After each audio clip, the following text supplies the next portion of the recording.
그 배경을 좀 더 뭐랄까 생생하게 느끼려면 영화 노예 12년 같은 거 떠올려보면 좋을 것 같아요. 아, 네네. 그 영화 참 인상 깊었죠. 19세기 미국 노예제의 현실을 보여주잖아요. 물론 뭐 바울 시대 로마랑은 조금 달랐을 수도 있겠지만 어쨌든 한 사람이 다른 사람의 소유가 된다는 그 본질적인 문제는 같았을 테니까요. 맞습니다. 그런 배경에서 이제 바울의 편지가 쓰여진 거죠. 등장인물들이 그럼 어떻게 되나요? 네, 주인인 빌레몬이 있고요. 그리고 그의 노예였다가 재물을 좀 훔쳐서 달아났던 오네시모. 아, 도망친 노예군요. 네, 그리고 이 두 사람 모두에게 복음을 전하고 또 아꼈던 바울. 이렇게 세 사람이 중심입니다. 바울이 감옥에 있을 때 오네시모를 만난 거예요? 감옥에서요. 네, 만나서 그를 변화시켰고 나중에는 뭐 자신의 신복이라고까지 표현해요. 자기 심장처럼 여긴다는 거죠. 와, 심장처럼. 근데 법적으로는 여전히 빌레몬의 노예가 재산인 거잖아요. 그렇죠. 바로 그게 문제입니다. 아, 여기서 바울의 고민이 진짜 깊었겠네요. 자기한테는 막 심장 같은 존재인데. 네, 곁에 두고 싶었겠죠. 엄청난 힘이 되었을 테니까요. 그런데 결국에는 그를 원래 주인인 빌레몬에게 돌려보내기로 합니다. 돌려보내요?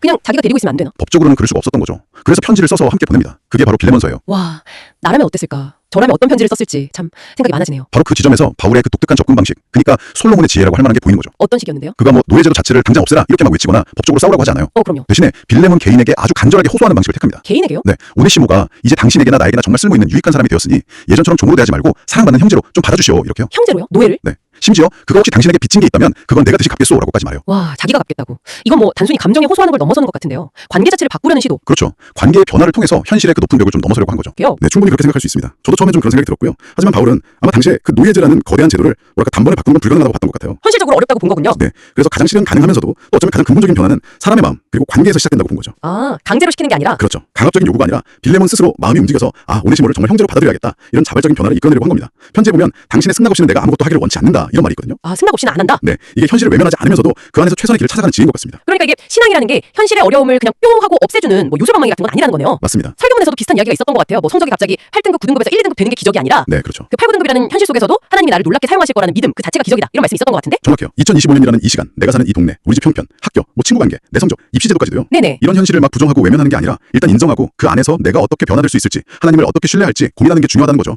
그 변화의 시작을 바울이 먼저 보여줬다는 거군요. 그렇죠. 바울은 오네시모를 먼저 자기 형제로 대하는 자신의 변화를 실천했어요. 아, 자기가 먼저. 네, 그리고 그 변화된 시선으로 빌레몬에게도 똑같이 변화를 요청한 거고요. 세상을 바꾸고 싶다면 남 탓, 환경 탓하기 전에 먼저 나부터. 변화된 시선으로 사람을 보고 상황을 대하는 것. 이게 빌레몬서가 오늘 우리에게 던지는 핵심 메시지인 것 같네요. 네, 맞습니다. 아, 근데 이게 말은 쉬운데 나부터 변화? 이게 진짜 어려운 거잖아요. 비판하고 요구하는 건 상대적으로 쉬워도 내 안에 어떤 편견이나 고정관념 같은 걸 내려놓고 다른 사람을 진심으로 존중하고 대하는 거예요. 정말 어렵죠. 그래서 뭐 발버둥이라는 표현까지 나오는 것 아니겠어요? 맞아요. 발버둥. 하지만 그 작은 발버둥이 결국 세상을 바꾸는 시작이 될 수 있다. 이런 희망을 주는 거죠. 네, 오늘 저희가 빌레몬서라는 짧은 편지를 통해서 현실이라는 그 높은 벽 앞에서 그냥 좌절하는 게 아니라 관계 속에서 지혜롭게 변화를 만들어가는 신앙의 한 모습을 본 것 같습니다. 네, 뭐 거대한 제도를 바꾸려는 시도도 중요하지만 그 이전에 한 사람의 마음을 움직이려고 했던 바울의 그 선택이 참 깊은 울림을 주는 것 같아요. 네, 그럼 오늘 이 이야기를 듣는 여러분의 삶 속에서는 어떨까요? 당장은 바꿀 수 없을 것 같은 그런 현실이나 관계가 있다면 그 안에서 먼저 여러분의 시선과 태도를 한번 바꿔볼 수 있는 지점은 어디일지. 거창한 변화가 아니더라도 괜찮습니다. 주님의 마음으로 단 한 사람이라도 좀 다르게 바라보고 또 다르게 대하려는 작은 시도, 그것이 오늘 우리가 나눈 이야기에서 각자 가져갈 수 있는 가장 중요한 질문이 아닐까 싶네요.